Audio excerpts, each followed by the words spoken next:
Okay, let me know in the chat room if you can hear the sound of my voice, and we'll get started in just a minute or two.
You guys hear me okay?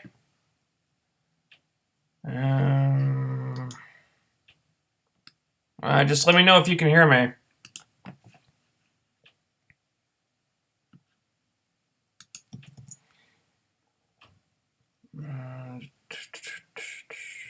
Just looking over my notes here. Well, it'll... wow. That was an interesting episode of Legends of Tomorrow I just watched.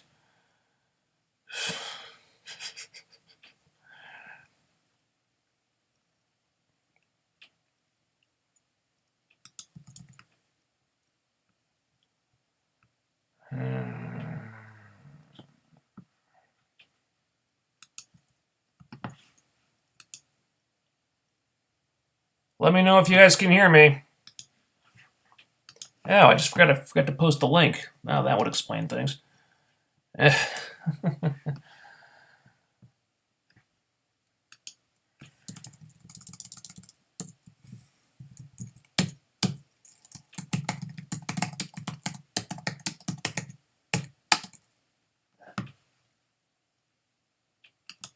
help if I post the link, wouldn't it?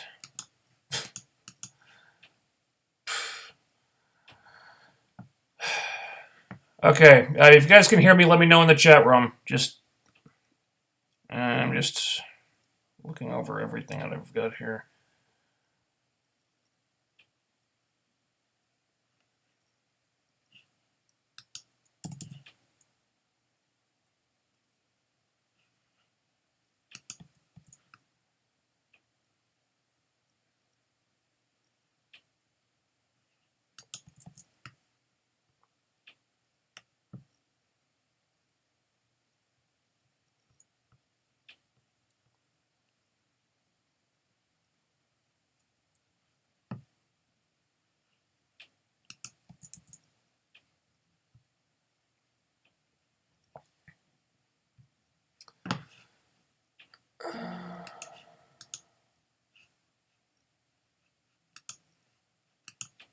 You guys? Alright, good. Well, let's get started.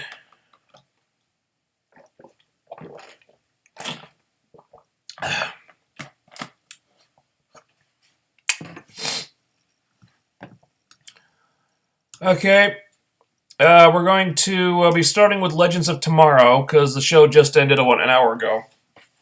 And again, these are my just initial raw thoughts, because I didn't really have time to put together anything really comprehensive and detailed.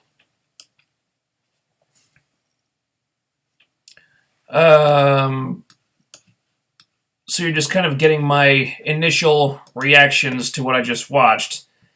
And maybe they would be different if I were reviewing this after I've calmed down a little bit, but I'm kind of worked up about this. Anyway, Legends of Tomorrow, Season 1, Episode 2, Pilot Part 2. The team tries to stop Vandal Savage in the 1970s, but everything that could possibly go wrong does, including, but not limited to, setting off a nuclear detonation, getting made while trying to steal historical artifacts, changing Professor Stein's past so he never meets his wife, leaving dangerous future weapons tech in the hands of Savage, allowing him to destroy Central City in the future and getting one of their teammates killed. The timeline is fucked.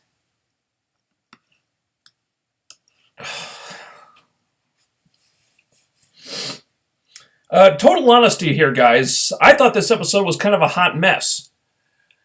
Imagine a scenario where the very fate of civilization is at stake, and our only hope rests on a bunch of idiots who have no idea what they're doing, and everything...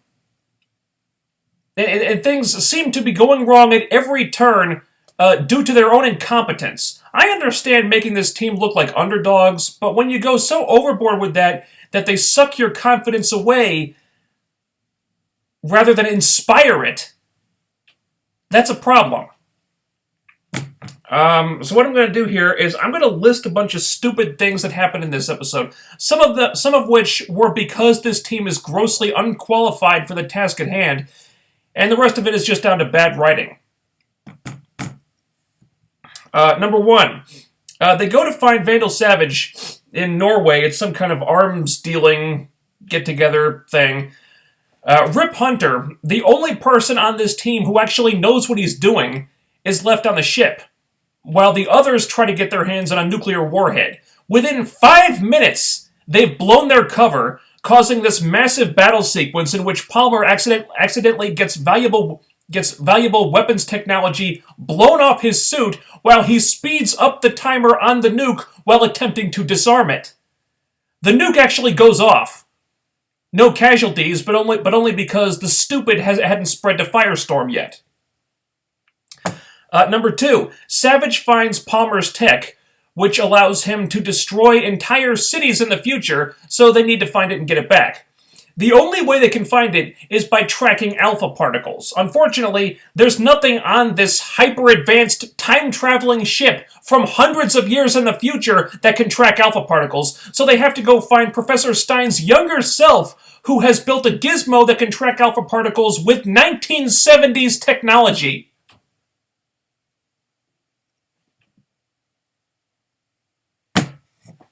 Number three. Meanwhile, the Hawk people are trying to decipher ancient hieroglyphics. Apparently, they could do this if they had the Rosetta Stone, but this time-traveling, artificially intelligent ship has no records or pictures of the Rosetta Stone in its databanks, even that they can look at, even though you could probably find that stuff with a fucking Google search. So that's out. Luckily, Kendra figures out what they need by triggering some flashbacks and learns that they need a certain knife to defeat Savage. Number four, so half the team goes to meet Stein's younger self and get this gizmo they need, in the process managing to alter history so Stein never meets his future wife. Meanwhile, the other half of the team is breaking into a mansion to steal this magic knife. Palmer's attempts to disable the security system and get them caught. Palmer tries to disable the security system on the mansion, and instead of taking it out, he gets them caught immediately.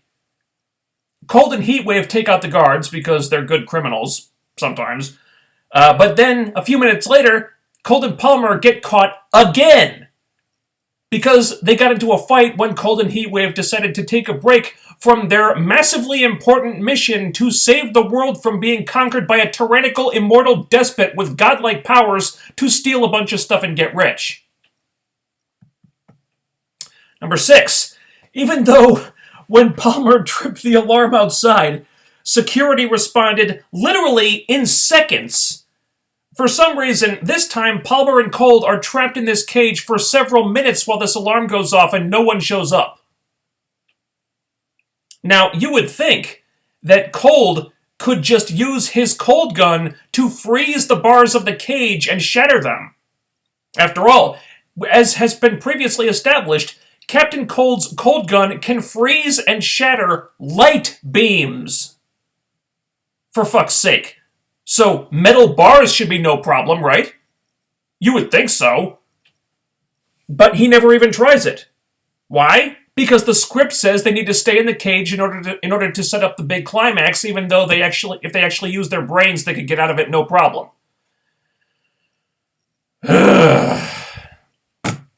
Number seven.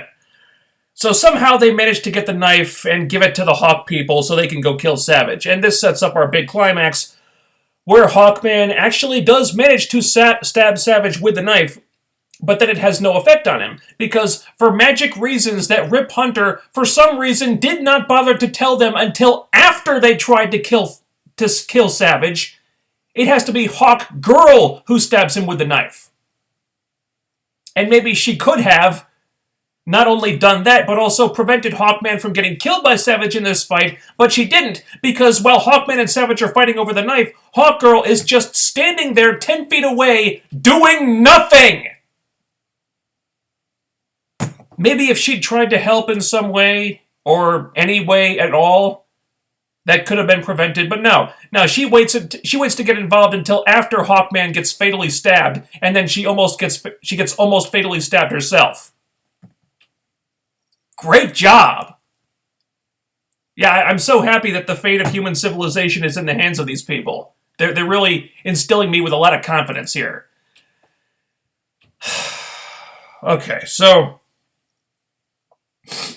they managed to repair the damage to the timeline that they caused because Sarah actually knows what she's doing and gets Palmer's tech back. And even more shockingly, Rip Hunter, the time traveler, actually knows how to fix things when the timeline gets fucked up. So maybe in future episodes they should try to include him a little bit more. Though I did find it funny that all he really did was call young Professor Stein and remind him not to miss that meeting, when our Professor Stein could have done that himself, but for some reason he forgot to, even though that was the one thing he was most worried about.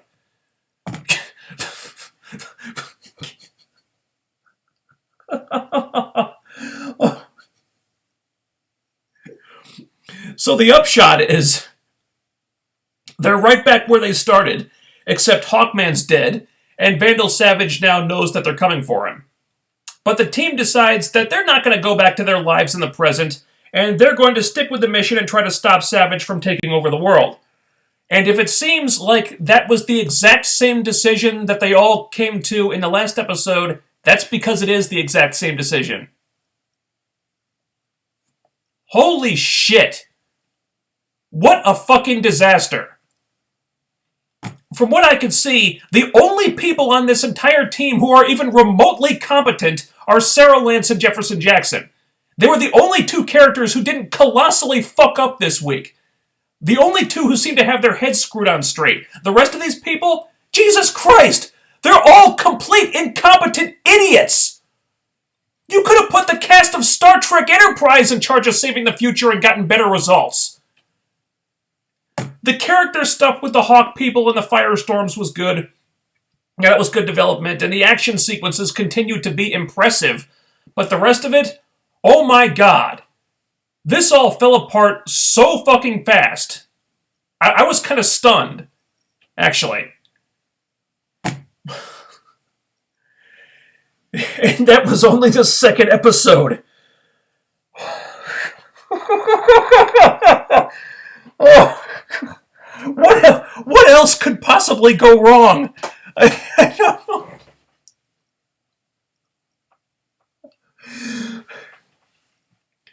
Okay, sound off on Legends of Tomorrow in the comments section. I'm very interested to see what you guys had to say about this.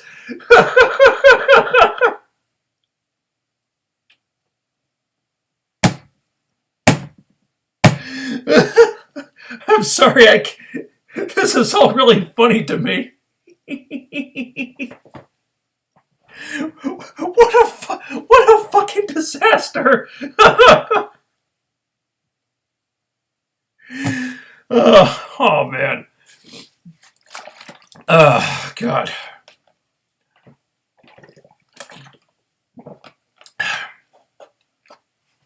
All right, here we go. NJ still wants me to talk about Gotham. Not gonna happen. Okay, the Save Me one. They should have shown both these episodes last week. After seeing both, I'm really enjoying the show. Okay. That's your opinion. Agree to disagree. That gaming asshole. This whole episode was pretty shit, but the fight scenes were still astonishing. That's something, I guess. Yeah, you can say that. The fight scenes are good. Just everything else that's problematic. Let's see, the same one. You know they could just pull a Terminator and go back before Savage was born and kill his mother. I get there wouldn't be a show then, but it would make sense. Well, from what I know about Vandal Savage, wasn't he like a caveman when he became immortal? I don't know. I'm basing this off the Justice League animated series, but I thought that he was around like in prehistoric times or something. And so there would not be any historical records of when exactly he was born. Duke Nukem 3DO, can you stop being so hard on the Flash? I'll stop being so hard on the Flash when the Flash stops sucking. How about that? I have no idea where they're going with the time travel angle because they keep saying different things about how it works. Yeah, it's probably best if we don't examine that too closely. If this show is anything like The Flash, they're probably making it up as they go along. Surprised Hawkman died, but can't say I'm saddened by it. I have never really been a fan of that character. I was surprised as well. Perhaps the most surprising thing of all is that his death could have been easily prevented if the characters had just been using their brains. Obviously, they're making it up as they go, but shit, guys, it's a multiverse. Is it a multiverse or a linear timeline? Because if it's a multiverse, Vibe's powers shouldn't work. Yeah, I don't know. It's whatever it needs to be in order for the story to happen. But if it is linear time, then altering the past should do no damage to the future beyond creating a new one, and the old one still exists somewhere in time. Sorry, I mean, if it's a multiverse, altering the past does nothing. My mistake. Yes. I don't know. I think if it's on the Flash, it's the multiverse, but now it's a linear timeline. It's one or the other, but it's also both. I don't know, man. I'm as confused as you are right now.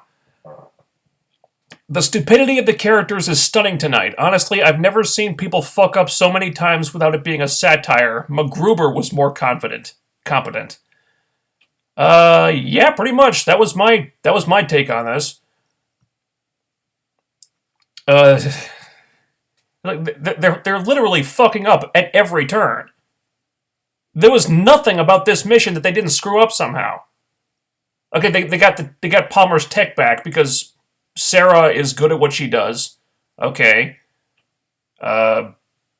Anything else? No, I think that was pretty much it. That was the only part they didn't fuck up.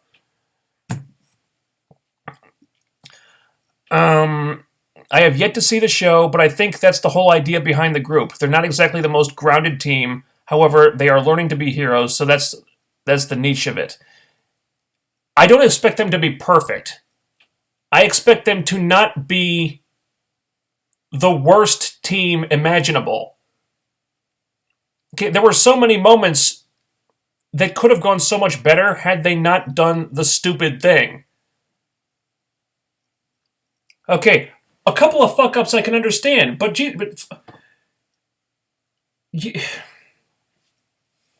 they're all making the worst possible decisions all the time. It's okay. They have to learn some lessons and come together as a team, but for fuck's sake, I'm not even seeing any potential in this team at all. That's the problem. They can fuck up, but they also have to get the job done. Right now, I have zero confidence that they can do that. A mess, but it's a clean mess. I don't know what that means. Hawkgirl is still a rookie at this, and the team is still trying to figure each other out. I will give them a break for now.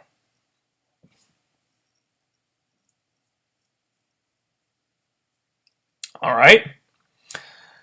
Luke and Stone, let me torture you some more. Sarah Lance was so busy flirting with Marty McStein that she risked having him tempted away from meeting his future wife. Well, I think Stein hadn't told them that he was about to meet his wife at that point. So yeah, that was on Stein, not Sarah. Vandal Savage is basically Cain from the Bible, so going back before his birth means going back to the Big Bang or thereabouts. Yeah, so there would be no historical records about when he was born, I think.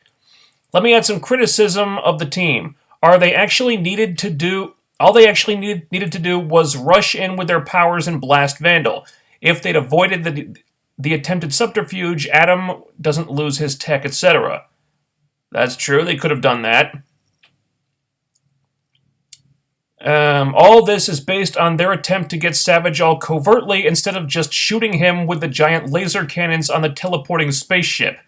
Blowing up the nuke too, and killing half the world's terrorists in the process, which is a net gain if nothing else for history. Adam fucked up every 5 minutes. He almost detonates the nuke, loses his tech, almost gets them caught twice, and almost gets them all killed, and does get Hawkman killed outright. Jesus. Luke and Stone. That said, unlike Barry's many idiot balls, I actually found the weaklings of tomorrow's stupidity entertaining, mostly because they actually acknowledged it instead of pretending it wasn't there. Okay. That's true. They did actually acknowledge that they were fucking up left and right, whereas Barry doesn't usually do that. I will give it that much. So their flaws were actually acknowledged as flaws. So maybe there's hope. Maybe they can rise above these flaws. Who knows? That is the first step to fixing your flaws, is acknowledging that they exist. And that's more than Barry Allen is capable of, but maybe this team can do better. And that... Okay. Luke and Stone. Besides, some folks were bitching that they were taking the Arrowverse B team and somehow pretending that they were akin to the Justice League or Avengers. Yeah, clearly not the case now. That's true. All right. Moving on to The Flash. Excuse me.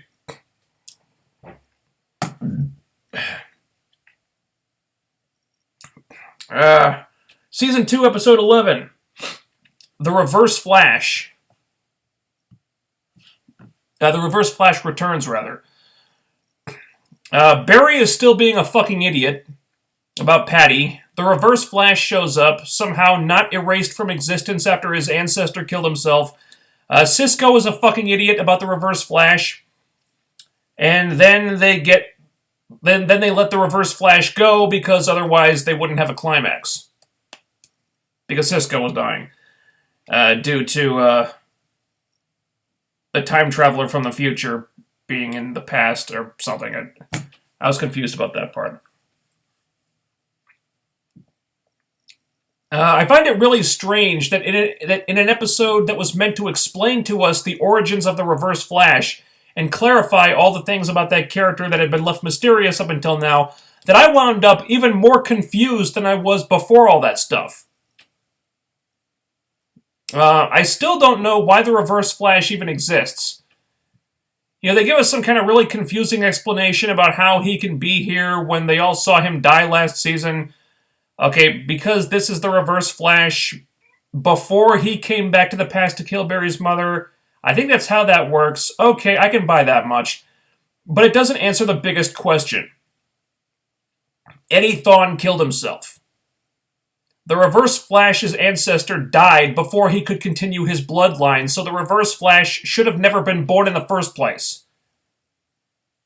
Now, if it's a linear timeline, which Legends of Tomorrow seems to think it is, that's how it should work, right? You change the past and that affects the future. Now, I think in as far as the Flash is concerned, it's a multiverse, so we're creating multiple timelines or something like that. But which one is it, guys? It's got to be one or the other. It can't be both. Okay, but so somehow Eobard Thawne was born in the future, even though his ancestors did. Somehow all the stuff he did in the past still happened. They tried to come up with some way around all that, but honestly, this shit is so confusing. I'm completely lost at this point. The Reverse Flash story is whatever the fuck they want it to be, regardless of whether it makes sense or not. Case in point, him and Barry fight again, and Barry beats him. Really, really easily this time. Barry had previously never won a fight against this guy, never even come close to beating him on his own, and now suddenly he's kicking the Reverse Flash's ass. How? Why? Because the plot demands it. And that must have lured Team Flash into a huge false sense of security because Cisco, get this, Cisco goes to his cell and says, "Hi, Reverse Flash, my name is Cisco Ramon, and here is every single reason in the world why you should hate my guts." Cisco just painted a huge target on his back here. He knows Thawne hates Barry, came back in time to find out who the Flash is so he could find a way to kill Barry, would be more than willing to use Cisco to get to Barry, and yet he tells him all this stuff anyway. Which Thawne can now use to learn who the Flash really is. The only possible way this could not backfire on Cisco is if Thawne never leaves that cell for the rest of his life. Spoiler alert, they set him free 20 minutes later. So, wow, Cisco, maybe it wasn't such a great idea to tell the superpowered murdering psychopath who hates Team Flash exactly who you are.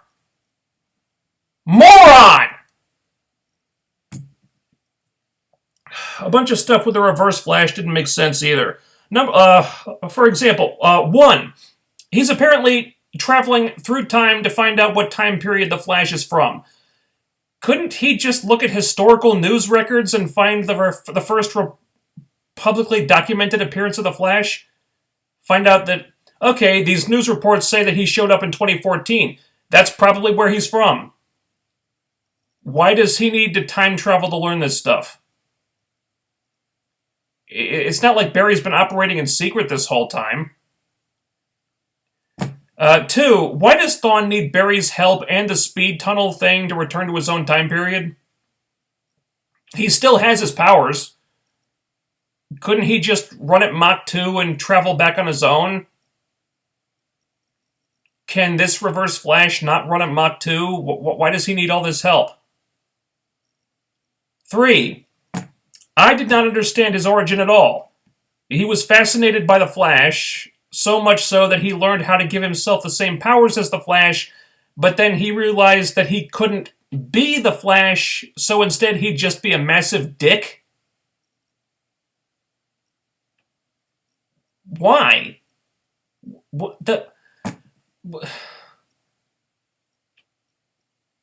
this like an inferiority complex thing? Like he couldn't be as good as the Flash, so instead he'd just become the world's biggest asshole?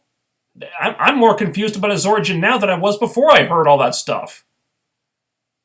4, after we learn all this stuff about why Thawne hates Barry and went back in time to kill him or whatever, he just goes back to his own time without trying to kill Barry again right there. Okay. Man. Then there's the Patty situation. I can't believe how badly they fucked this up. So Barry has decided to not tell Patty that he's the Flash, and just let her go off to forensic school because the incident with the turtle last week showed him that her being in his life would put her in danger. Bear in mind that Patty was only put in danger last week because Barry did not tell her that he's the Flash. She was in danger because he kept her in the dark, so she wasn't prepared because she didn't know what the fuck was going on. If he had told her, she might have been ready for all the shit when it hit the fan. But no, he didn't tell her. Or he chose to tell her during the mission instead of before the mission. The mission that he had brought her on anyway. Jesus fucking Christ. But now being in his life and knowing that he's the Flash would put Patty in too much danger. Really? Okay. I assume this means that you're now going to cut Joe, Iris, Caitlin, Cisco, Jay, and Wells out of your life too now, right, Barry? Because they're all in the same danger that Patty would be in. But no, Barry's going to keep them around because fuck it, who needs characters and storylines that make sense? They sort of redeem Patty a little bit at the end here when she remembers that she's a detective and uses the wealth of information at her disposal and easily determines that Barry is the Flash because he knows things about all the Flash cases that he couldn't possibly know otherwise. Yeah, she confronts Barry about this, giving him every opportunity in the goddamn world to come clean, and then she'll stay. But she doesn't, because Barry is stupid. And then she tricks him at the end, and his identity has been outed to her, and it's all out in the open like she wanted, and yet she still won't stay. So the thing Barry was trying the whole time to prevent happens, and not only does he not get to keep his secret from his girlfriend, but he loses his girlfriend too, because I guess the damage had been done at that point. You know what? Fuck this whole story. Patty being in danger had nothing to do with whether she knew his secret or not. She was in danger just by being in his life, period. By being on the Metahuman Task Force, hunting down powered people for a living. Anyone who wanted to strike at Barry could have gone after Patty regardless. Her knowing his secret would have made him better able to protect her in this case. But if he insists on pushing her away so she won't be in danger from all his enemies, so be it. But why does this then not apply to everyone else in his life? Does he think that Caitlin, Cisco, Joe, and Iris won't be in danger from all these people just because he's not sleeping with them? This is stupid! Why does the being in my life puts you in too much danger thing apply to Patty and no one else? It's a bad sign when the best thing about an episode is the Iris subplot. And it might sound like I'm damning it with faint praise here, but really, Iris saying goodbye to her mom and trying to convince Wally to go visit her was one of the only things here that was not offensively idiotic. The Caitlin J. Garrick stuff was fine, although it felt like it was just kind of in a holding pattern from last week. What else? Oh, Cisco can see the future now. So I'm sure he'll be using that power all the time now to help them stop crimes before they happen and stuff, and that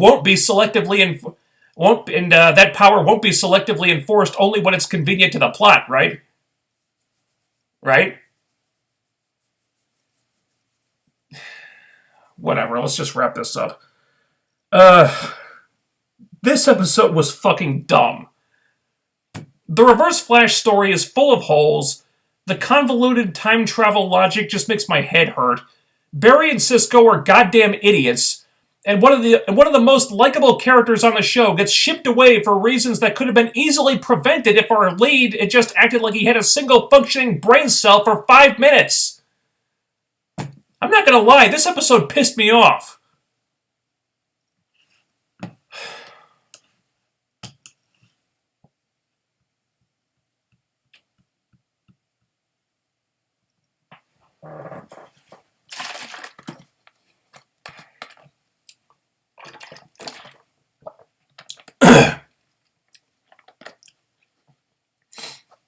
It seemed like Patty was testing Barry to see if he would tell her the truth, and he failed. Yeah, that's exactly what she was doing. Then she gets one over on him and tells him that, see, I got you to reveal yourself anyway, but now I'm still going to leave because you blew it.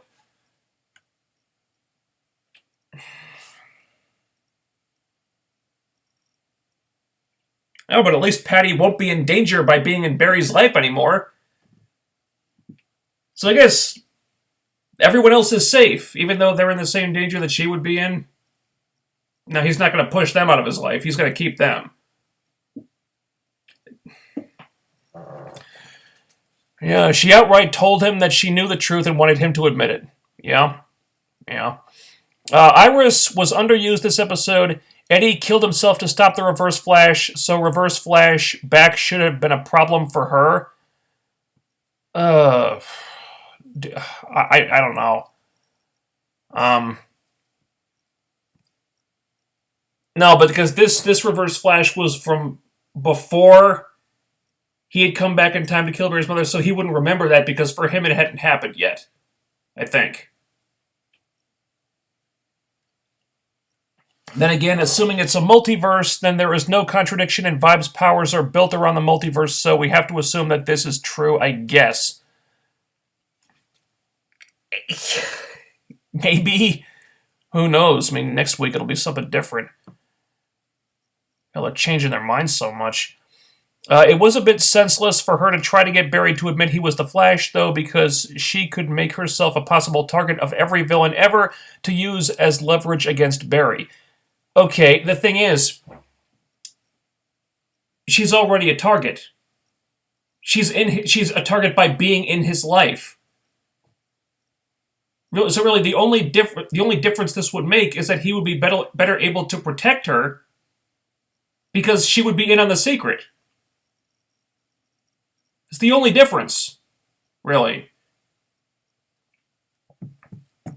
So really, if you think about it, Barry is choosing to not be able to better protect his girlfriend by keeping the secret. That's all he's doing. What are the chances of Barry, Jay, and Wally all three teaming up to fight Zoom? I'd say there's a decent chance of that. I don't think they're going to be giving Wally superpowers immediately. I would hope they'd wait a while for that. I mean, at least until the end of the season. So I don't know if Wally would be on that, but I think Barry and Jay teaming up is I think there's a good chance of that happening.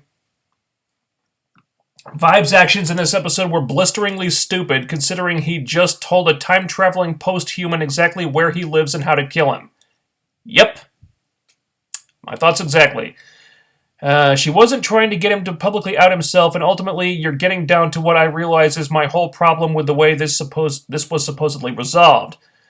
Anyway, the whole letting go resolution as to why Barry both helped Reverse Flash get home and let Patty go midway along with the stuff about the timeline is ultimately a terrible conclusion. Because the timeline shit practically guarantees West Allen is happening, which aside from that shit being a bad idea on the show as it is, will make Barry look like a massive hypocrite. Yeah. That's another one. So what are they going to do about all Barry's love interests in the future? Is he going to push every girlfriend he has out of his life because being in his life would put them in too much danger? How are they going to explain this the next time they want to give Barry a love interest?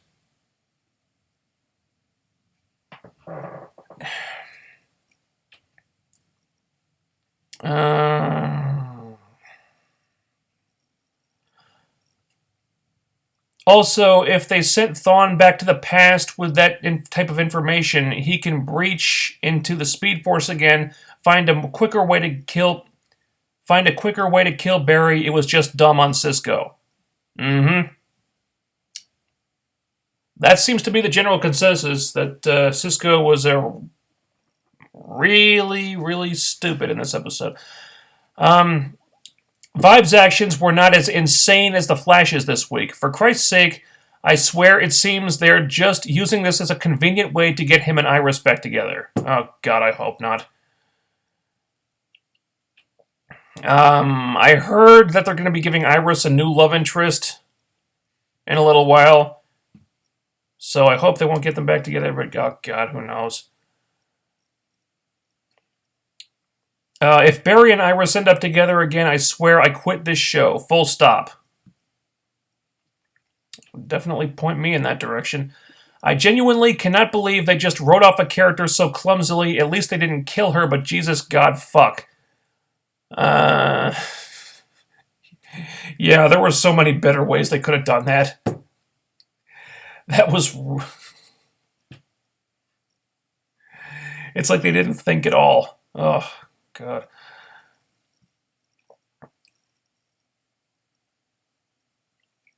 I realize that it's not her idea, but I think it still probably can be a hazard for Barry, accounting for the false alarm on the train. And it's just, you guys are having a conversation here.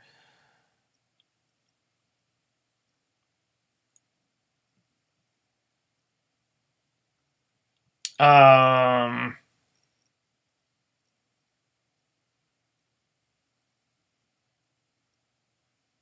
you know what was weird about the scene on the train is that nobody else seemed to react to Barry being there. Uh, it was Barry and Patty, and everyone else is there, and they don't really react. It's like when Patty is looking out the window at Barry speeding off, everyone else is just reacting like nothing just happened. Isn't that kind of? It was really strange. I hope we'll see a cameo of Hot Pursuit at some point in the future. I mean, it can be like a future version of her with a time traveling motorcycle, right? I hope so. I mean, the door is certainly open for her to return. Hopefully, they can keep the actress.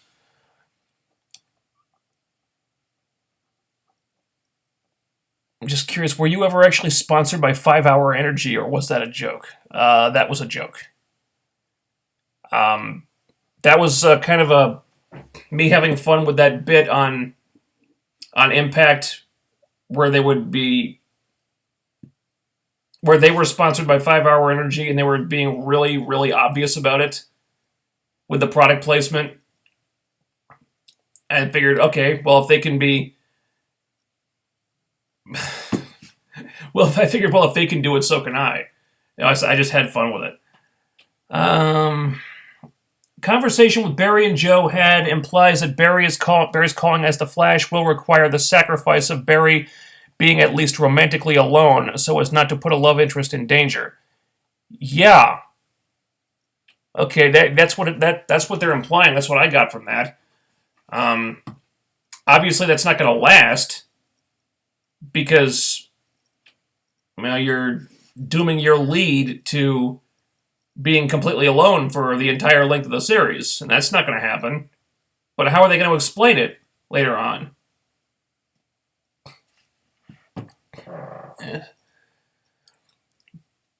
Lucas, oh god, if West Allen happens, I literally quit the show. No bullshit, I tap out if that happens. I actually started to enjoy having Iris around as his bossy sister, not his girlfriend.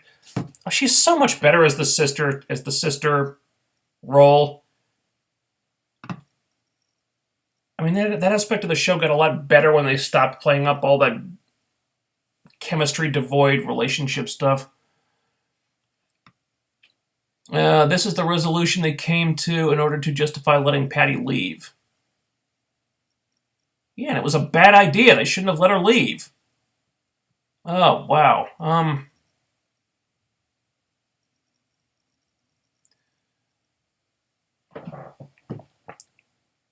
On second thought, makes sense of it all, though, but FK makes sense of it all, though, but Cisco and Caitlin doesn't really stray that far from Barry's reach in comparison to Iris, Joe, and Patty.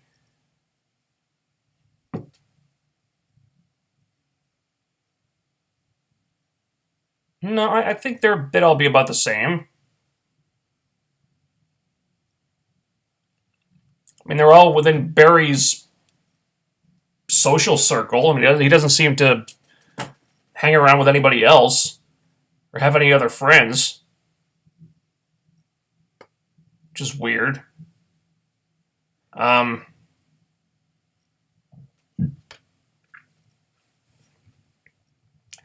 think before the scene where he says he's in love with Patty and she's genuinely happy for him, I literally did a 180 on her character. I can't believe I'm saying this. Flash this week was worse than every goddamn episode of Agent Carter and Season 1 Gotham, period. Wow. Season 1 Gotham? Wow, that is not a claim one can make lightly. Wow, that gaming asshole throwing the gauntlet down at the Flash. Holy shit.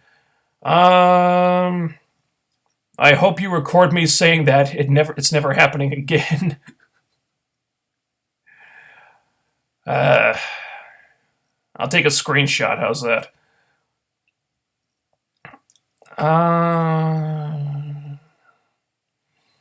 The hints about messing with the timeline. Guess what else happens in the timeline? Remember Eobard's future newspaper written by Iris West Allen?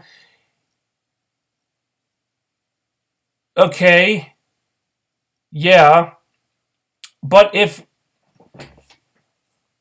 they it's all been muddied as to what happens when you do something in the past. Does it affect the future? Does it create a future? Does it create an alternate timeline? We don't know anymore. It's both.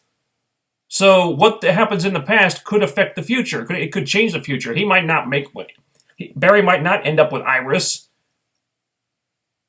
Maybe there are alternate timelines where that doesn't happen, or maybe what he does in the past affects the future, so they don't get married, or what. I don't know anymore. It's all so confusing. Uh, okay. Putting the cutoff point here because I can't spend all night talking about the Flash.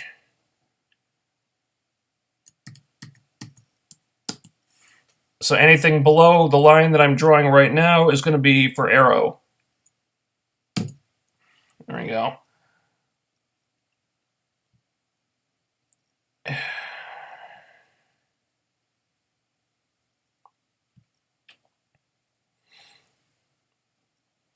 Should be somewhere down the line about 1 or 2 years from now, after Iris has had a failed love interest who won't die this time because if he does, she'll be too scarred.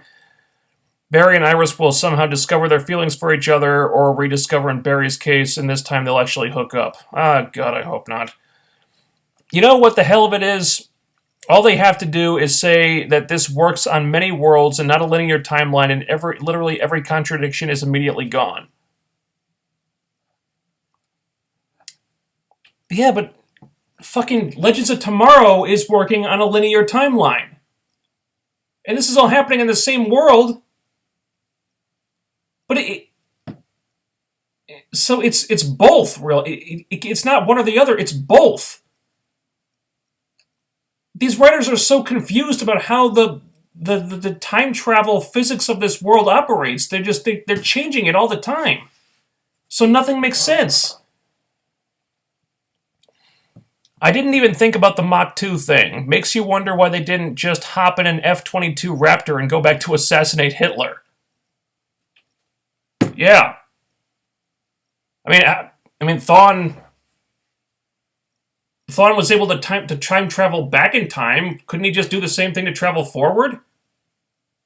Did he need like some big speed tunnel thing to send him back in time? Well, how did he plan to get back?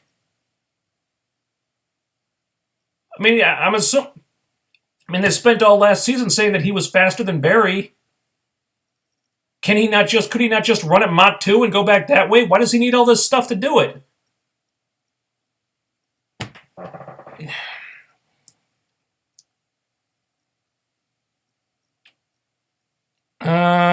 Okay, well, we're getting into Arrow questions here, but thoughts about Dig appearing in the King Shark episode, even though it's going to be interesting about Amanda Waller being dead in the Suicide Squad movie happening.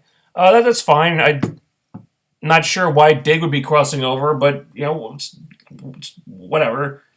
I haven't heard anything about that yet, so I don't really have any thoughts about it, but it's cool. Be nice to see Dig in a different environment. The real reason he couldn't tell Patty about being the Flash, even if it meant keeping her around, was that his thing for Iris was subconsciously holding him back for committing to anyone else. Oh, fuck's sake.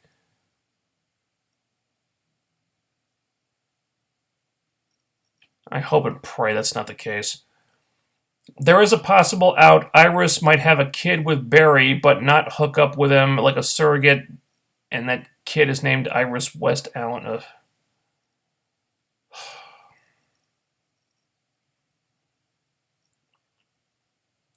don't know, I'm holding out hope for my surrogate baby theory. And it'll make Barry, your main character, look like a hypocrite and a fool who was utterly unworthy of a perfectly good woman in order to set up your intended pairing. Yeah. Makes me think a lot less of Barry, if that's the way they're going to do it. I don't like that. Yeah. All right. Arrow.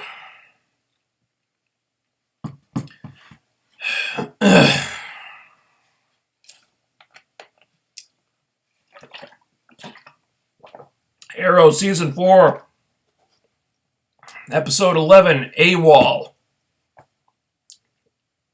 Felicity is out of the hospital already, and having doubts about her usefulness to the team. Meanwhile, a secret organization attacks one of the guys that Lila used to work with at Argus, because the DCU is just full of secret organizations, apparently.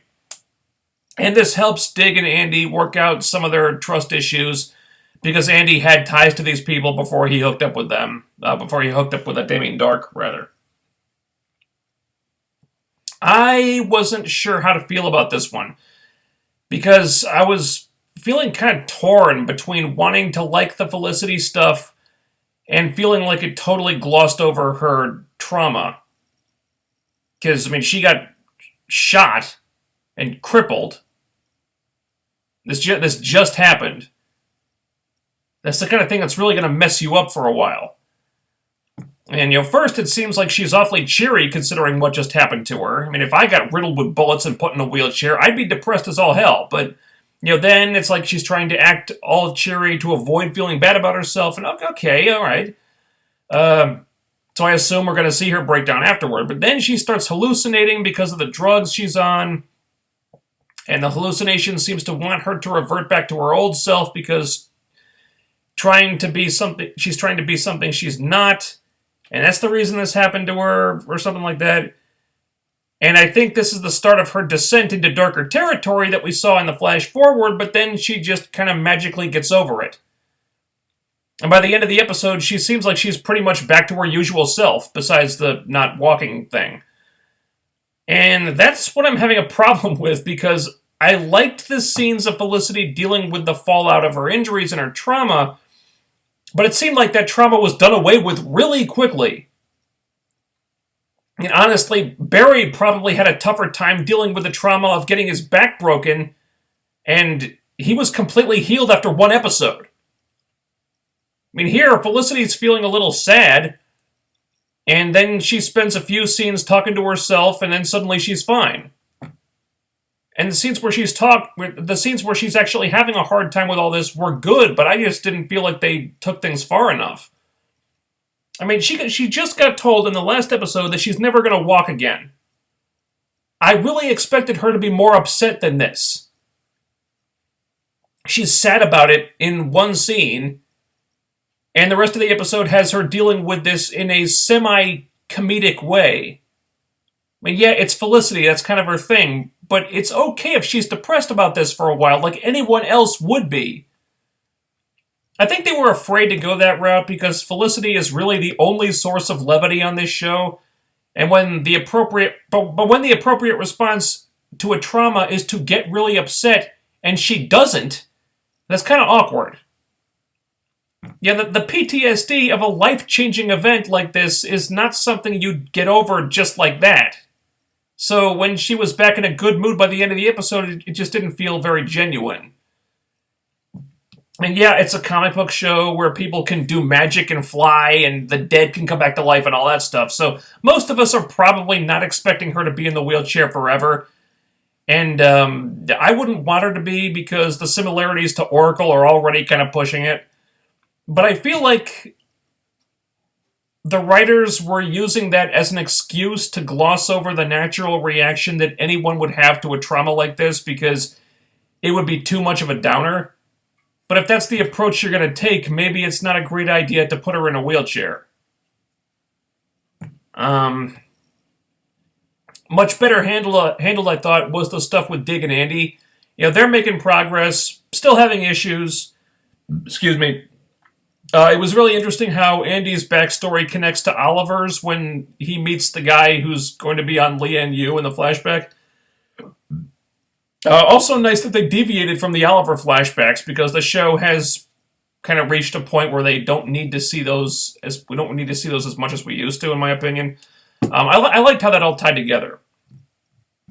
And I liked in the climax where Andy is trying to get these Shadow Spire guys to trust him, while also Dig is being forced to trust him because he's got no choice. You don't really believe that Andy is selling out Dig here, but the danger is still real, especially after that dude shot Amanda Waller. And a really shocking moment right there. But once again, I'm torn between liking it because it was such a shocking moment, and feeling that Amanda Waller deserved a better send-off than that. I mean, she's an important character in the DCU, and she goes down like a red shirt to put over a one-off villain of the week that was about Dig and Andy and not anything to do with her. You know, considering everything Amanda Waller has done on this show so far, I had a problem with that. Even though that was a big holy shit moment, it did feel like Waller really got shortchanged here. And as much as I loathe to use mention fridging, because I feel like that's become a grossly overused argument and a way for fans to get morally outraged when a female character gets killed off for any reason these days, I do kind of feel like it applied in this situation. I could see what this episode was going for, but I don't think it worked entirely. The Felicity stuff came off like it was trying to avoid dealing with her PTSD and the emotional realities of being crippled. That's not something a person is going to be okay with after a week, no matter who they are. So it felt like they took a pretty serious topic and didn't treat it with all the gravity that it needed. And then there's Amanda Waller's death, which, while definitely shocking, didn't feel like they were paying her enough respect. If you're going to kill off Amanda Waller, okay, but she's a big enough character that she should go out in a story that's about her, not about two other things that get more attention than she does. I can't help but think that she was another unfortunate victim of the Suicide Squad movie coming out in a few months, just like Deadshot was. And that really sucks because, like Deadshot, there was a lot more that Arrow could have done with Amanda Waller, and now they won't be able to. And I think the show is worse off for it. So, all that stuff was problematic, I'm sorry to say. The Dig Andy stuff worked well. I just wish the stuff surrounding them had been executed better.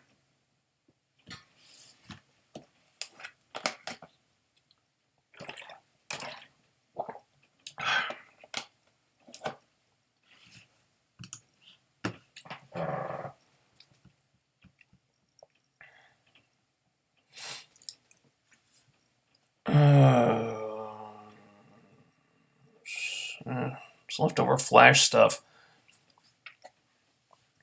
Not even mentioning how unfitting for romance Barry and Iris's dynamic is. I don't need to mention it. TGA's I quit comments about all that were all the mention it needs. No argument here. They're like brother and sister. I don't see anything romantic between them. I really don't. Never have. Oh, and the Mach 2 thing, like I said last time we addressed this, I'm not counting Mach anymore. I'm counting Wiz? Probably pronouncing that wrong. I'm counting the Mach 2 thing because that's the measurement of speed they're going by on the show. That's how it works. Mach 2 equals time travel, according to them. Did they really just give away that Jay is really Zoom, or was the Solomon reveal just a red herring? Felt like a red herring to me, but who knows? Completely forgot about the Hunter Zolomon thing. That means by comics canon that Jay is actually Zoom. That was a big reveal. Oh, okay. Well, I don't read the Flash comics, so I don't know. Maybe. Have we ever seen Jay and Zoom in the same place before?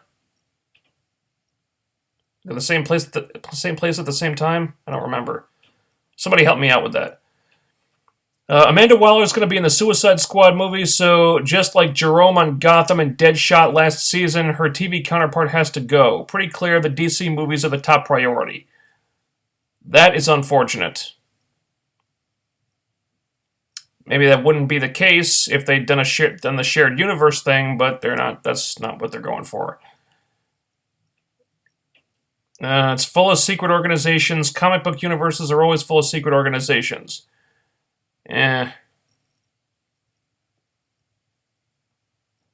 Apparently.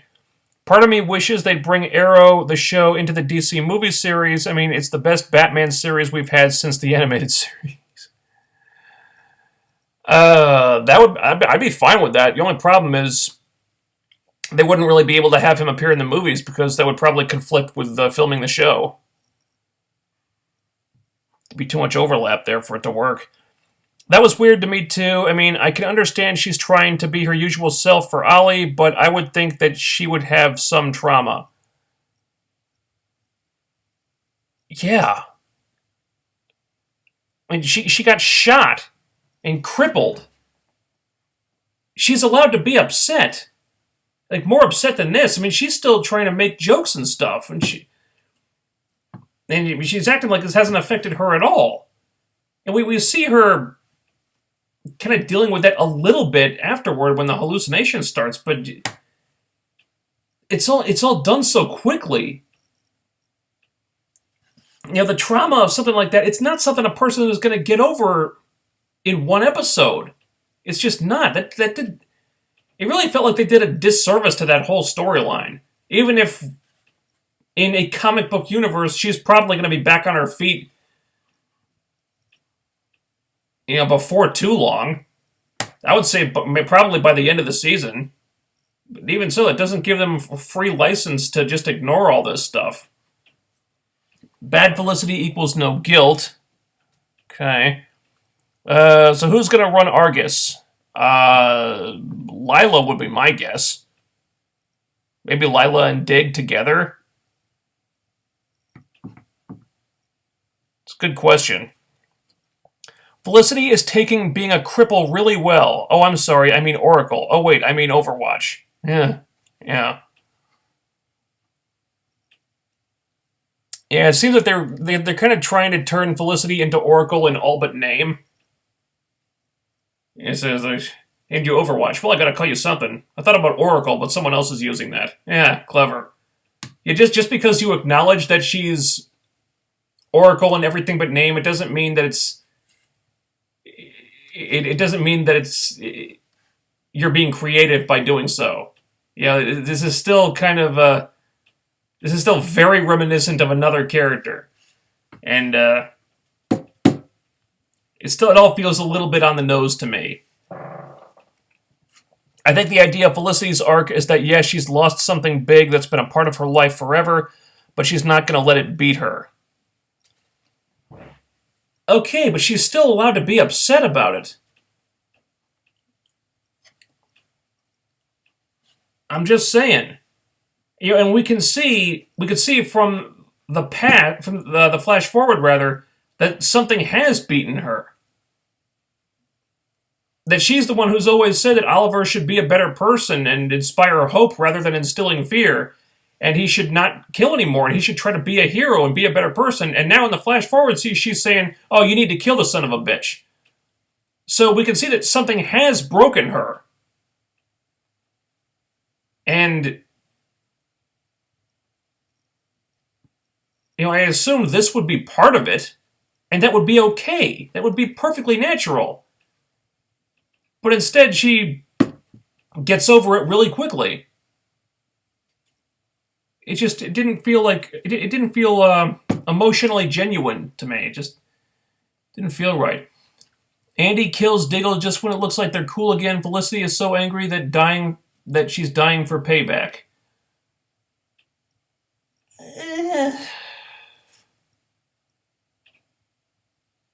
I guess it's possible.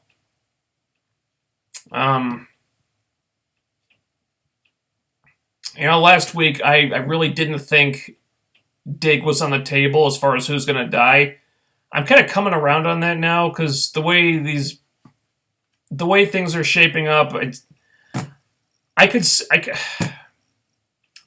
it happening. I still don't think it's a great idea. Just because, God, are you really going to kill the only black member of the main cast? The only black guy in the cast, you're going to kill him? It's just wow. In 2016, it really feels like a bad idea to me. Although, just from a purely storyline related reason, I could see that being the case. I still think Felicity's mom is probably the most likely suspect. But I'm not ruling out Dig because it does seem like it might happen. Even though I don't know if that would be the best way to go. I kind of I kind of hoped that we as a that television and media would be beyond stuff like this by now. That dead bro walking wouldn't still be a thing. I guess we'll see.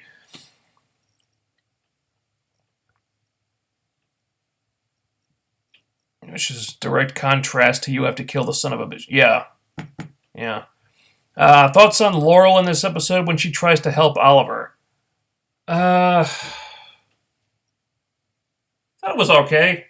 She gave him advice about how to deal with Felicity. Didn't really notice much of Laurel this episode, but yeah, I thought that was okay.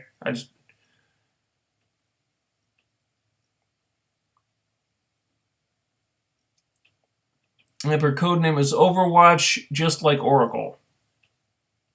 Yeah, but it's just like Oracle, except not Oracle.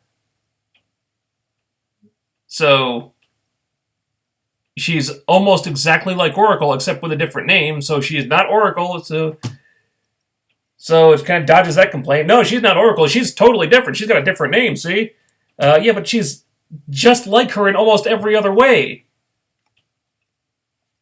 I was like, they kind of did this on Smallville by turning Chloe into not Oracle. It's like, do we have to... Do we have to keep conforming to the same formula? It's okay to make them different. Fridging. Let me let everyone in on a secret about women in fridges. Gail Simone is a middling to okay comic writer who attached her name to one of the most common things in comics to get attention. Ugh, don't let Linkara hear you saying that. Men get fridged every issue of most comics, and about 100 get stuffed in a freezer this episode. No one even complains ever, or even brings it up in conversation. Yeah, I think the fridging argument is used entirely too much. Some people are really prone to getting emotionally outraged. A lot of people on Tumblr, for example, and they bring this up every single time anything happens to a female character. It's like, it doesn't apply to everything, guys. Sometimes characters just die because it's their time in the story to go. And you make the complaint about, they died to motivate a male character. You know what? Just about every death in television history is done to motivate another character. You can't complain about fridging when every single time a character who happens to be a woman dies to motivate a character who happens to be a man. It doesn't apply in every situation, all right? Just putting that out there.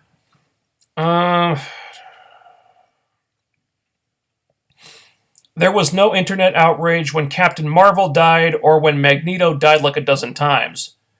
Death is common in all fiction, and since few women end up on the front lines in real life or fiction, that means a smaller number of women get fridged than men all the time.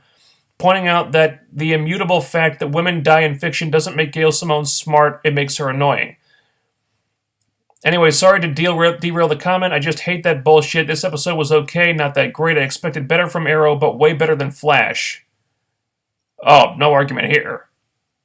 Luke and Stone, and somehow I get the feeling that one of the Diggle brothers is going to die and the other is going to carry on with Team Arrow in his bro's memory. Possibly. I wonder if maybe they're setting up Curtis to take that role should someone get killed here. I do think it's interesting that they've kind of... the situation has developed where the person in question, when Felicity says you have to kill the son of a bitch, might not necessarily be Damien Dark. There are actually a couple of options here. It could be Damien, or it could be Andy, or it could be this new guy, Calculator, who some people are speculating is going to end up being Felicity's dad. So it could be a couple of different people. Oh, please don't kill Dig. Please don't. Please, Dig is cool. Let's keep him around.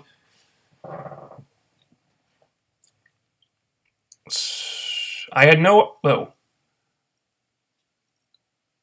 I had no idea where they were going with the Dark Felicity thing, or what was supposed to be the big to-do with Rubicon, or how Shadowspire fits in with the story, or what. It was okay, but not what I expect from Arrow. At the very least, they could have expanded on the Flash forward plotline a little. I don't know. I think they've given us enough to speculate on that for a while. I think one of the compelling things about the Flash Forward is that we haven't seen that much. Because there's something to be said for keeping people guessing. If the more you reveal, the more you run the risk of people figuring out where you're going before you get there. And with that, let us move on to Agent Carter.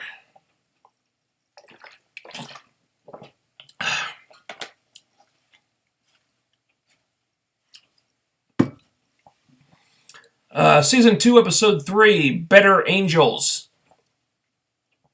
Isodyne is trying to frame Wilkes for the Zero Matter incident. Peggy infiltrates the Arena Club while Thompson is getting in bed with them.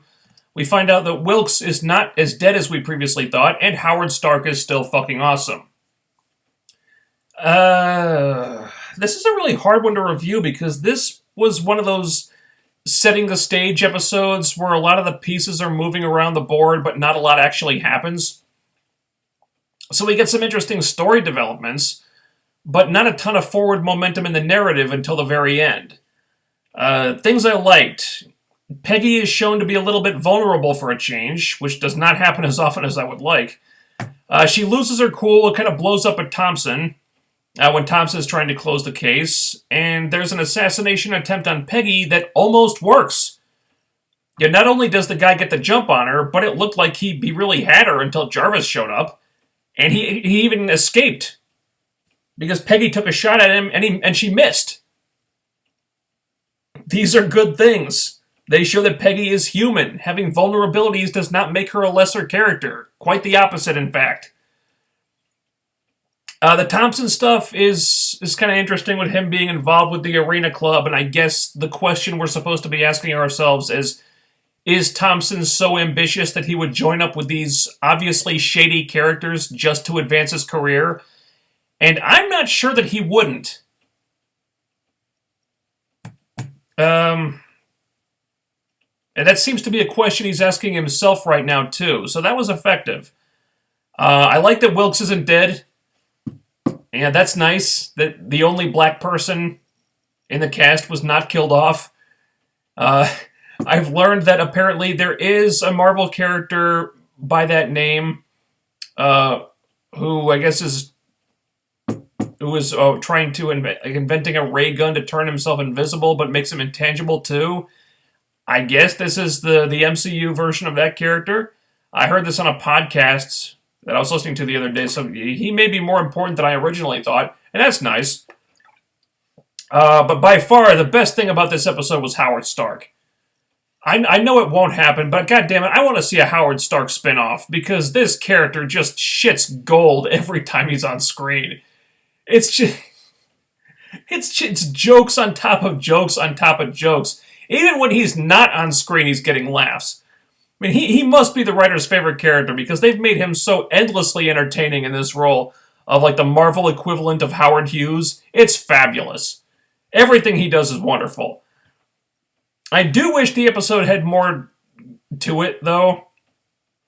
The mission this week was Peggy trying to plant a bug in the Arena Club, which amounted to Peggy slipping in with these girls that Howard brought, looking around and finding a secret room, and then her hiding under the table to avoid being found out when that guy came in. That doesn't work. Writers, that doesn't work. Could he really not see her under there? Hiding under the table? That part was kind of silly. And then the only real action we get was when the assassin that Chadwick hired, sneaking up on Peggy, trying to strangle her, then falling into the pool, and then fighting for a minute, and then the guy getting away. Nothing really wrong with any of that, but when it's really the only action beat we get in the whole episode, you kind of hope there's going to be more to it.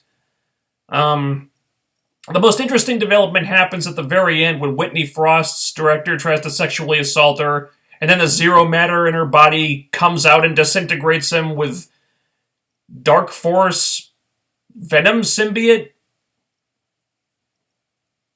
Something or other. I don't know what the hell happened there. I don't recall Madame Mask being able to do that in the comics, so they're definitely taking some liberties with this. And that's okay, I guess. It happens. As long as the character doesn't become unrecognizable, I'll give them some leeway with that. And I do like what they're doing with Whitney here. She's kind of, she's definitely frustrated with her position. A scientist who's not allowed to be sciencey because she's a woman in a time period where women are expected to be mostly arm candy or eye candy. See, to me, this is a much better way to illustrate the chauvinism of that time period, rather than punching us in the face with it like they did last season. It's still there, but it's not so extreme that it's over the top. So I think they found a better balance here with that situation. This was definitely a more subdued episode than the premiere, where it's more about bridging to the next big plot development. It wasn't bad, it's just not an episode you watch to get your adrenaline pumping. I do think more action would have helped, definitely. And there was probably some stuff they could have cut to make room for it. So I can understand if some people were bored by this one. But I think this season is benefiting from establishing villains much earlier than Season 1 did, where it waited until the last couple episodes to do it. Here we know pretty much from the onset who our bad guys are. And that helps. Howard Stark is back. He's just fucking awesome with everything he does. I like seeing Peggy being shown to be a little bit less than perfect this week. And the Whitney Frost thing at the end was pretty cool, even though I have no idea what exactly happened there. So this wasn't exactly a must-see episode. Some good elements to it, but it was kind of skippable when you get right down to it.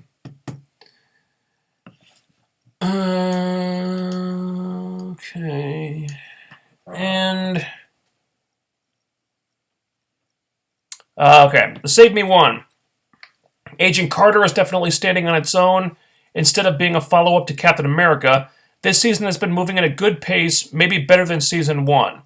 I would agree with that. I think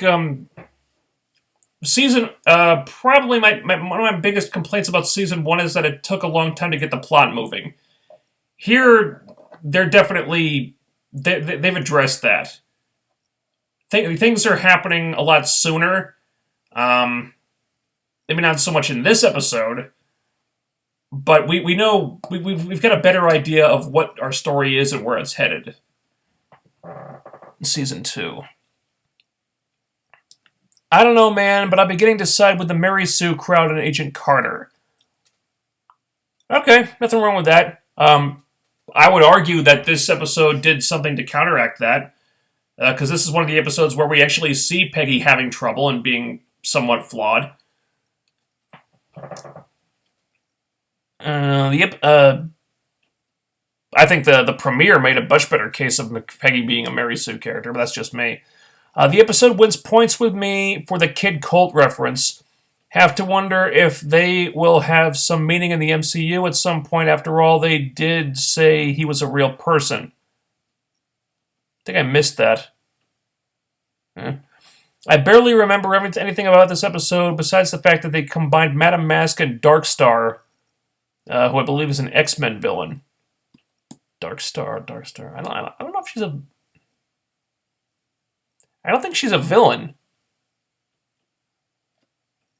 No. I don't know about that. But yeah, they're definitely making changes to Madame Mask. Apparently she's going to have some type of powers instead of a mask. She still has no mask. But yeah, they're making a lot of changes to her. Maybe she'll end up more like her comics counterpart by the end of the season. Yeah, she's pretty different right now. I'll admit that. I only just realized that Wilkes was that guy when he became intangible. It's super obscure though. It's like one of the pre-Marvel Marvel comics, I believe. Huh. Okay. Well, I'd never heard of it until now. Till that podcast mentioned it. Of course, he couldn't see her. She's Agent Carter. She's the most interesting man in the world with cleavage. Eh. Wouldn't that make her easier to see, though? Yeah, her hiding under the table. I'm not making excuses for that. That was just how could he not see her hiding under the table? That doesn't work. I hate the term Mary Sue. If a woman is too strong, she's a Mary Sue. If she's too weak, she's a Mary Sue. If she talks about being a girl, she's a Mary Sue. So what character wouldn't be a Mary Sue? No. If she's too strong, you can make the argument that she's a Mary Sue. If she's too weak, that's not a Mary Sue. That's something else. A Mary Sue is a female character who is great at everything and has no discernible flaws and is constantly praised and idolized by all the other characters for no apparent reason. That's basically what a Mary Sue was. Lana Lang from Smallville, that's a good example of a Mary Sue, at least in my opinion. Others have made the argument that Peggy is a Mary Sue. I don't always agree with that. Sometimes I think they make some good points. I personally, I would like to see Peggy move a little bit more in the other direction. I would like to see more of her flaws. I don't think we see enough of those. So I understand the Mary Sue argument when it comes to Peggy. I don't necessarily agree with it, but I don't disagree with it either. So I'm kind of on the fence with that at the moment. I definitely would like to see more of Peggy having to struggle to accomplish things. And I would like to see her screw up and lose a fight once in a while, because I think it helps to see characters as human and being less than perfect.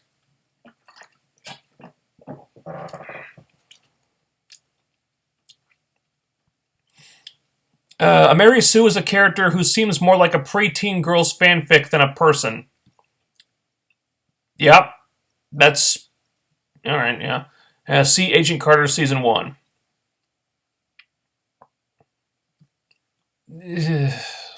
Alright, like I said, I don't agree, but I don't disagree either. Thompson is a jackass. Who does he think he is, coming into Sousa's jurisdiction and giving orders? Maybe he should get killed off this season. I think you being pissed off at him is kind of the point. I think it's helpful to have a character like that because it causes conflict. It creates drama. Yeah, not everybody has to get along. Though he's totally a jackass, but I think that's the point of him, is to be a jackass. To cause problems for the other characters.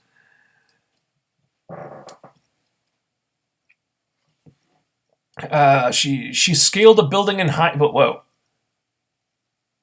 She scaled a building in high heels. I half expected her to have sex with Harry Potter and become a Hawkeye in the Hidden Ninja Village. Alright, well, she didn't scale the building last season. She was out on the window ledge. She didn't exactly scale the building. She did a lot of other stuff in high heels, I can mention, like having that having that big fight with the dude on top of a moving truck in the series premiere. She did that in high heels. Boy, those heels are kind of ridiculous. I feel sorry for women in that time period. They must have had a lot of back pain. I'm glad to see that Dominic Cooper being the star of Preacher doesn't stop him from also staying on as Howard Stark. Yeah, maybe there's no scheduling conflict there. Or maybe they haven't started filming Preacher yet? Because maybe when they a lot of the times when they do the pilot, there's a big gap in between pilot and then filming the rest of the series. That's how it was with Shield. You do the pilot and then you send it off to the network, and you get the network notes and you make whatever adjustments need to be made, and then you film the rest of the series like months later. That's how it was with Shield, and most shows probably operate like that. So maybe this is in between the gap. This is between the gap in between Preacher pilot and Preacher series. So who knows? Or maybe there's enough of a gap in between the filming schedules that he can do both. Sure hope so, because he's far and away the most entertaining thing on this show. I always feel bad for Thompson because he's supposed to be evil because he simply doesn't think the sun rises out of Peggy Carter's ass every morning. Well, I think he's evil because he's a self-serving prick. And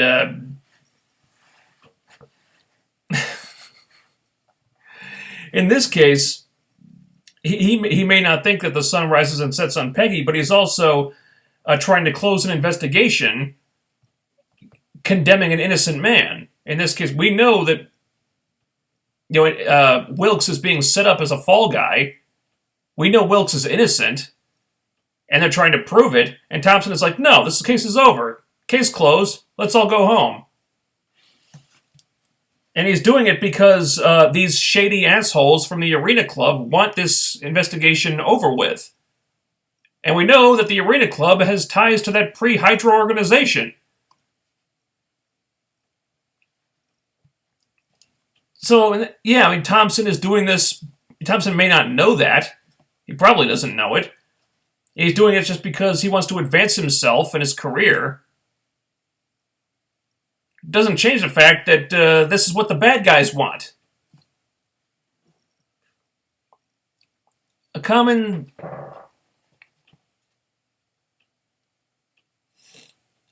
Sue trait is that everyone who hates her either changes their mind or is evil. Okay. Well, we don't know that Thompson is technically evil yet. I think that's what they're teasing this season. Is that he could kind of go over to that side, or he could just be a guy who's too ambitious for his own good and got in over his head. We don't know yet. I think that's what Thompson's arc is going to be about in season 2. Maybe he'll think, "Oh shit, that I'm looking out for my career, but these are actually some really bad people. I may have made a mistake here." That may be what he winds up, where he winds up. We don't know. Jarvis saying that he didn't want to be just a disembodied voice.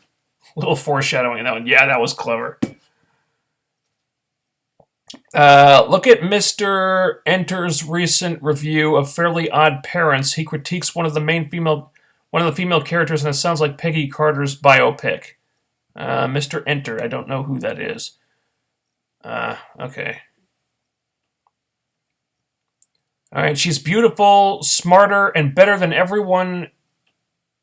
Anyone who dislikes her is instantly wrong. She has a tragic backstory, usually with rape or something, etc. Okay, we've made our point. Okay, I think we're kind of just going around in circles here. Let's see. All right, Coastal Idius, off topic. As I've said many times, let all the WWE fans who became fans post-Attitude Era shell out their money for WWE, and the rest of us keep our money in our pockets. Then you know what? Let the chips fall where they may. All right. Do you have a question about that? We know he's innocent. We know. He doesn't know that, nor does he have any reason to believe their insane story about an invisible man and dark matter from space. That doesn't change the fact that he's trying to close the case because these people that we know to be evil told him to. And he's not doing this because he himself wants the case closed. He's doing it to advance himself and his career. Again, because these evil people told him to. He's not doing it for altruistic reasons. It's because he thinks it'll help him.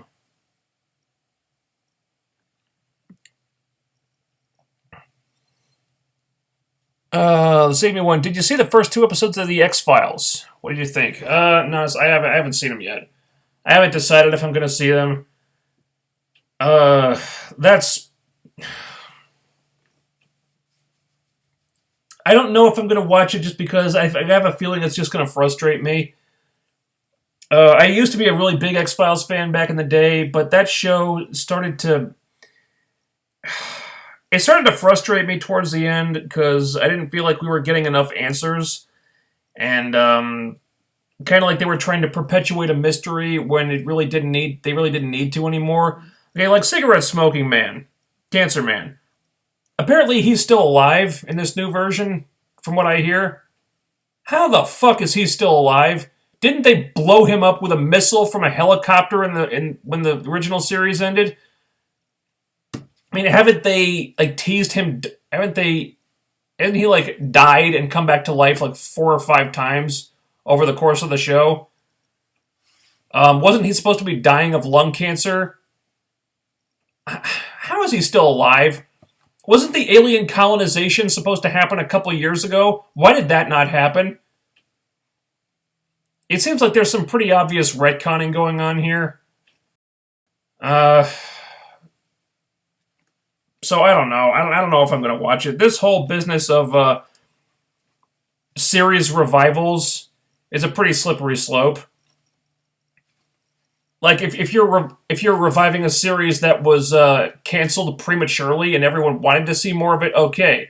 But when you're reviving shows that were already on for like 7, 8, 9, 10 years, when people have really had their fill of it, I don't see why that's necessary. You want to do a series revival? Do a series revival of Firefly, for fuck's sake. But there was 24 Live Another Day, I guess it was. I didn't bother with that. That just seemed kind of sadistic to me.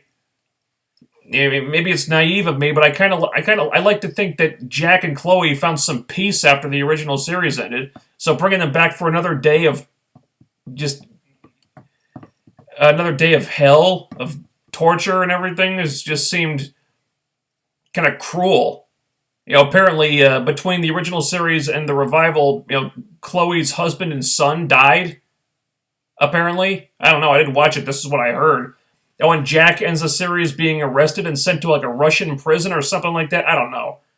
I don't know. Whatever the hell it was. It's like, really? Was that a good ending? Was that the best ending you could come up with for Jack? Didn't Jack deserve a better send-off than being sent away to prison again? Did you have to kill Chloe's family? Was that necessary?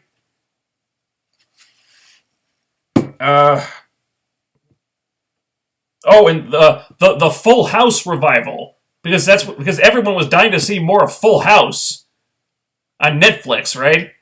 Everyone, wow. Revive a series that people want to see more of. I mean, a lot of these series are just, a lot of these revivals is like it's shows that I've had my fill of, and I have no real desire to see any more of them. To answer your question before I went off on a tangent there, no, I haven't seen the new X-Files episodes. I might watch them, but I haven't seen them yet.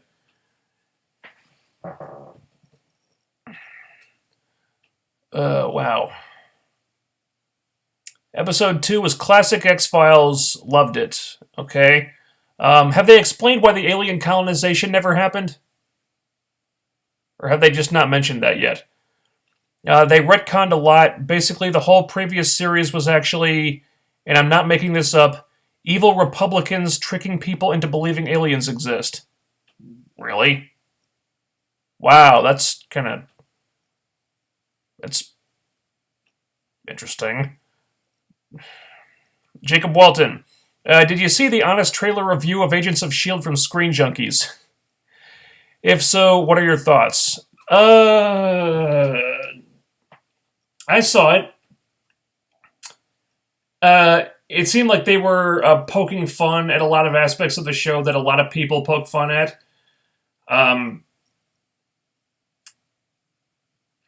Like the narrator says, oh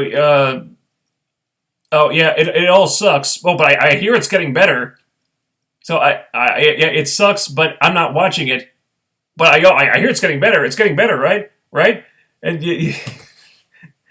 so they're kind of playing off the thing about people keep criticizing the show even though they stopped watching it after the first couple episodes or halfway through the first season, and everyone says it got better after that. Yeah, that's because it did get better after that. It's a little annoying to me because I see this all the time. Yeah, people saying the show sucks even though they stopped watching after like 5 episodes. It's like, no, okay. Do you understand that very few TV shows are perfect when they're starting out, and most TV shows take a while to find themselves and figure out what the show really needs to be in order to be successful. Yeah, most shows are like that. I don't know why this one gets crapped on so much for it. So yeah, it started out kind of shaky, and then it got a lot better afterwards. And a lot of people don't know that because they left and they refused to give it another chance. And the Screen Junkies thing, it kind of made fun of that a little bit. Um, there was there were some things that I didn't really agree with, like like the revolving door of black characters. It's like no, not really. Revolving door, no. There was one guy who came in and got killed off, and there are two. Then there are other ones that came in and are still around. So I didn't. Um, I like Screen Junkies. They do good videos. Here, it's probably they're probably more enjoyable when they're making fun of something that sucks. I don't. Here they were making fun of something that does not suck, and something that I'm a big fan of. So I kind of had a bit of an issue with it. It was well done though. It was funny. If you can manage to have a sense of humor about it, I'm a little sensitive to those criticisms because I've seen them so much. And most of those criticisms are bullshit now, in my opinion. But whatever. It was funny. Whoa. And more question. Here we go. Evil Republicans are stealing alien tech and using it to make stealth bombers to drop EMP bombs on cities to kill all the liberals with man-made viruses. What? So there was no alien colonization? That was all bullshit?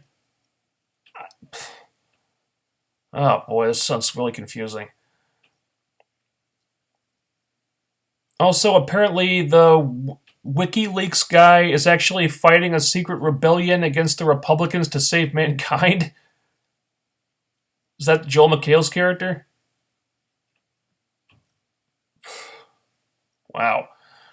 Also, deformed people are all actually failed experiments conducted by said evil Republicans? All deformed people?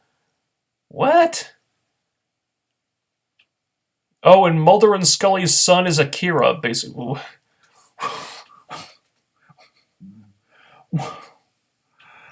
Um. Okay, you're not exactly making a good case for me to watch it now. I'm getting really confused just by reading this. Have you seen the Supergirl Livewire episode yet? Yes, I have actually. That was I've seen 2 episodes, and that was one of them. It was okay. I feel like Livewire learned how to use her powers really, really quickly, and then turned into a murderous lunatic just like that. Not sure why. I guess that works a little better in a cartoon, but here it's like they skipped over a lot of stuff.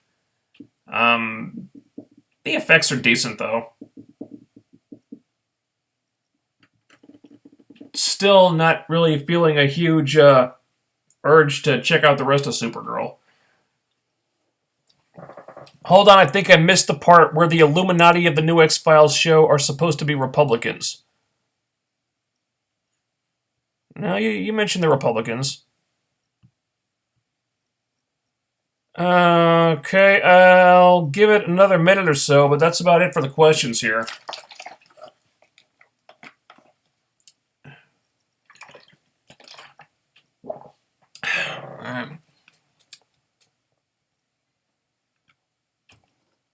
Basically, yeah, they're not called that, but they throw around terms like military-industrial complex and the like. Okay, I think that is going to do it for tonight. We've been just a little over an hour and a half here, so I managed to keep it from going too long, which is good, because I do try to keep these within a reasonable length. I know I usually don't succeed, but I always make an attempt. So I think that's a good place to stop for tonight. Tune in for the Impact stream, which will be on Saturday. Luke and Stone. Yeah, we're doing the Impact stream on Saturday afternoon sometime. I don't have a fixed time on that. Probably should, but it's the weekend, and I don't. I